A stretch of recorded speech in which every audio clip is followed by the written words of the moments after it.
have Dapplion, the merge coordinator of Gnosis chain. So Gnosis chain is one of the first Ethereum sidechain scaling solution. So he will give us a deep dive of the evolution and the future of Gnosis chain. So let's give a clap to Lion. Thank you everyone for having me again.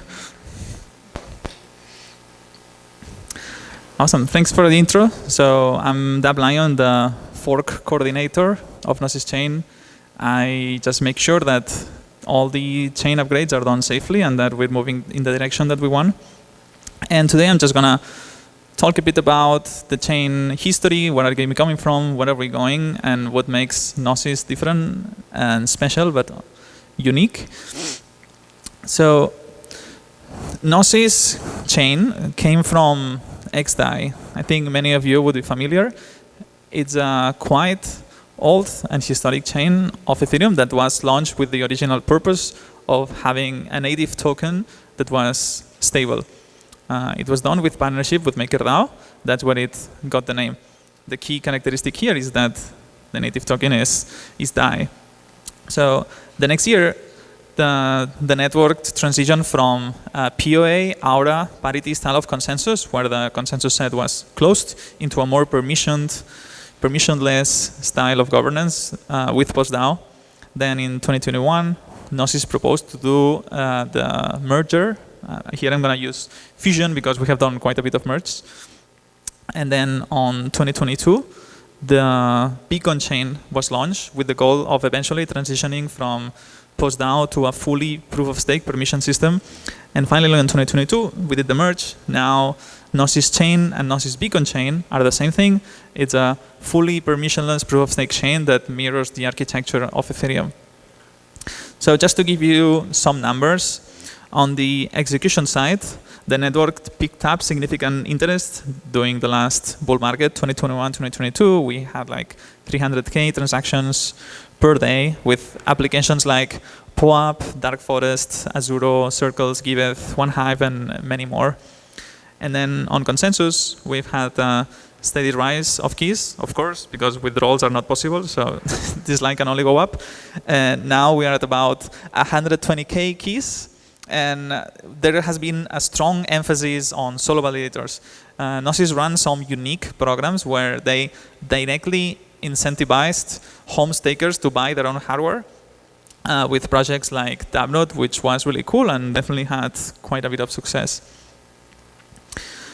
So to point the few differences with Ethereum, just to put everyone on the same picture, on the consensus side, it stayed quasi-equivalent, so it's literally the same code base. There are no changes to the source. It's only some config values that have been different to align the UX to what the former ETHTaipei chain was. The slot cycle is faster. It's 5 seconds instead of 12 in Ethereum. And the queues for onboarding and offboarding are also faster. For this reason, you can run all the clients Lodestar, Lighthouse, and Teku stock, like same binary, no modifications, and the other two ones you have to build them. We do that, and it's published. So yeah, full client diversity, which is really cool to have. In execution, now after the merge, almost all the components are the same. So same EVM, same JSON RPC, that has been like this always. But before the merge, due to PostDAO and all these difference, the consensus engine was different. But now it's literally only a small, tiny difference on the state transition function that makes us have a slightly different code base. So Nethermine has been driving the chain since a long time, so kudos to them. Erigon is now coming online. Their client is completely implemented, but we are carefully rolling it to production just to make sure it's safe. Geth, really exciting. It's going to be Gnosis capable, but only post-merge. And Besu, not yet. So just to touch a bit on before the merge, the characteristic of ETHTaipei was this set of PostDAO contracts that had a different set of functionalities that now are covered somewhere else. So before the merge, we had this block reward contract that handled payouts of the proof of stake system, and it also handled all the bridge logic to make sure that the DAI token is fully backed. Now this is disabled, and it only cares about the bridge functionality. We had also random AUREA with use RANDAO algorithm. Now we use the one from the beacon chain, so this one is disabled. And then we had other things like transact per permission and staking stuff, which had some early attempts at different features that we will do later. But on the merge, all of this is disabled. So yeah, Ethereum equivalent. Again, the main component here is the fact that the DAI is the native token. To have that this way, we need modified logic on the clients. On the state transition function, it's literally this one line. We call the reward contract, and we ask the contract, hey, what do the authorized bridges agree that we have to send to the different reward payouts? And then that result is minted to the user. With supporting this feature, yeah, by having the native token, you can have users participate in the chain without having market exposure. So what I described here is the key piece that links to the ERC20 to native token. That's the special bridge unique to Gnosis to support having the native token backed by something else. And then everything else and any other message cross-chain is used with the Omni bridge. Fun fact, and we hope stays that way, this too has never been hacked. So either we are lucky or the team is just really good at doing this. There has been a bit of drama recently, if you guys remember, with USDC getting a DPEG and in consequence DAI, which was unfortunate. There is a path that we are studying where we can diversify the basket of tokens that replace DAI, because it doesn't technically has to be specific DAI as long as it's something that tracks the dollar. And we are studying these options. That's on research and very, very interesting to see where it goes. Cool. So on execution, that's the meme from the one and only. We also did a merge, and I just want to recap a bit how it went. So it was a big endeavor too, to finally get rid of the legacy components and become fully permissionless. So yeah, we disabled the post-now contracts, kept only this tiny thing on the block rewards. And to come here, we did many devnets, many shadow forks. We also launched a new testnet, Chiado, and merged that one. We had wide community participation on all the phases. And yeah, the merge was good. We only saw a temporary drop on participation, but no technical issues. And eventually, the happy side effect is because people were losing money due to the not obligating the nodes, now we have really good participations. So it's good to see. So as a result of the merge testing, we now have this Chiado testnet, which it looks a bit like Sepolia on Ethereum, where the consensus side is permissioned. It's closed now for now and only run by trusted participants, the client teams and other operators. So we can keep the consensus set very small and the sync is fast. We plan to have a second testnet that it's much bigger and it would look like kind of Prater, which was fully open. So validators that want to test big setups or big operators can use that. And for this one, we will probably open like a fraction of the slots, maybe like 10% to trusted community participants, as long as they run the chain and they don't cause issues with finalization, should be fine. Cool. So after the merge, due to this complete alignment on the specs on both consensus execution, Gnosis inherits the same model architecture than Ethereum. Going forward, it will be compatible with all the upgrades, being wherever Ethereum goes, we can follow. It can support rollups and all that good stuff. And something we're investing a lot now is on ZK bridges. So probably and truthfully, the criticalest component of Gnosis is the bridge that both supports all the non-native value and the native value. There is a team working on ZK bridges, and they have successfully put the Altair protocol, the Altair like client protocol, inside of a circuit. This is live today, and it's really cool to see. The thing is, I don't think it's secure enough for where we want to go. So these and other teams are working on putting the entire consensus logic inside the circuit, and then we could have like a truly one-to-one trustless bridge, which, yeah, that would be really cool to see. I actually checked with a cryptographer from the ETH today, and he says it could be done in 2 years. So that would be really, really exciting to see. So on the other front, MEV remains like a huge worry of Ethereum. And on Gnosis values, protecting privacy is also really important. And we cannot deny that still today, front running is one of the biggest ways for traders to lose money, and this has been causing huge instability issues in the chain.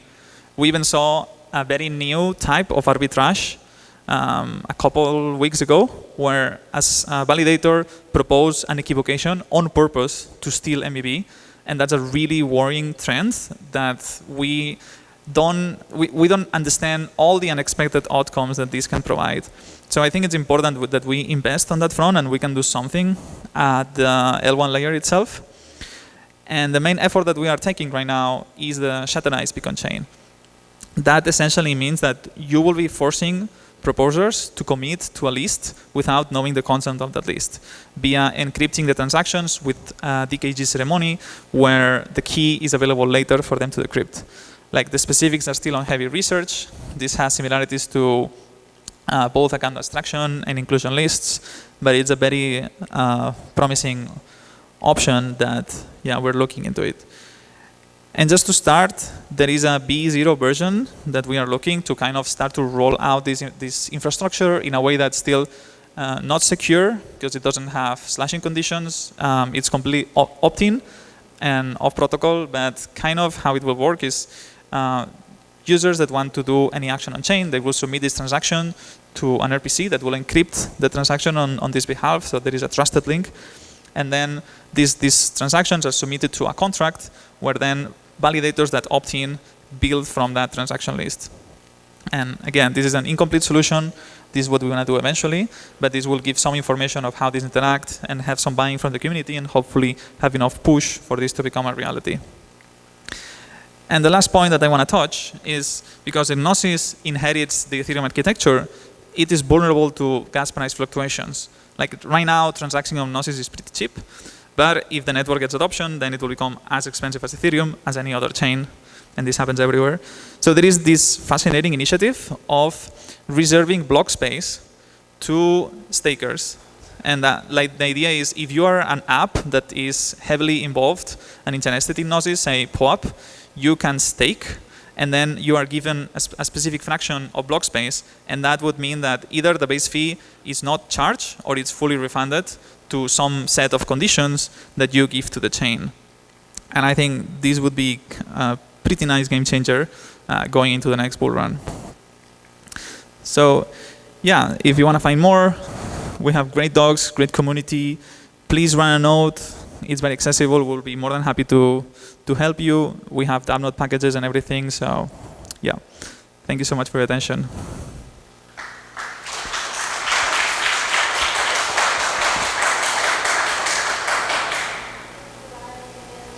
Do you have any question from the audience? Hi, please. I'm quite fascinated by the last slide about the reserve block space. Would you mind just, I guess I don't have a specific question, but would you mind explaining it a little bit more, since maybe we have a little bit time? Sure. So yeah, this is still a research idea. We don't have any specs or anything specific. But I think a peculiarity of Gnosis and why it could work is, keep in mind that here the native token is DAI. So we cannot really burn it, because it's a claim on the token on the other side. So how it works today, when you burn fees on Gnosis, they don't go to the 0x00 address, they go to some fee collector address that is controlled by the Gnosis DAO.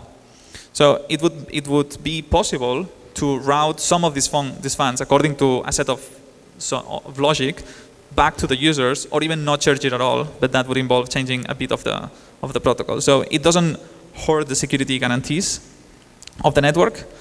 And yeah, what other specific mechanism do you want me to talk about here? That's great. Yeah, now I sort of understand like where it comes from, because usually we think of it as burning, but you just explained the kind of the mechanism. So yeah. Yeah, I would imagine as long as you can define a set of patterns that uniquely identify, say, app usage, then it should be good. Say if everyone that interacts with your app only uses a specific set of entry point contracts, you could say anyone that calls these contracts, the base fee is funded. Like we would have to understand the risks of malicious usage and if that can be exploited, like what are different DOS vectors. Okay, cool. Any other questions? Yeah, so I wonder, so do you mean like the CL of Gnosis will be like more creative, new consensus algorithm, but for the EL, it will be EVM compatible in the near future? Yeah, so if I understand, you say if the CL and EL are compatible with Ethereum? Yeah, the EVM logic and... Yeah, so at the execution, where are we? Here. Yeah, so the EVM of Gnosis is and has always been exactly the same code as Ethereum. So the only difference really at code today is on the execution chain, the state transition function. Everything else on execution and consensus is the same. Half forks of Yep. Ethereum in it. Okay, cool. Thank you. And any other question from the audience? Oh, hi. Can you just advance one slide to the difference of parameters for Ethereum and Gnosis? Right. Okay, the seconds per ETH1 block is 6. Okay. Okay, seconds per slot is 5. Right. Okay, no, just thought I saw something. I misunderstood, but cool. Sure, no problem. Oh, they are not power of 2. Just that. Okay, any other questions? Okay, I think we're cool. And again, and give claps to Lion's brilliant talk. Thank you, thank you.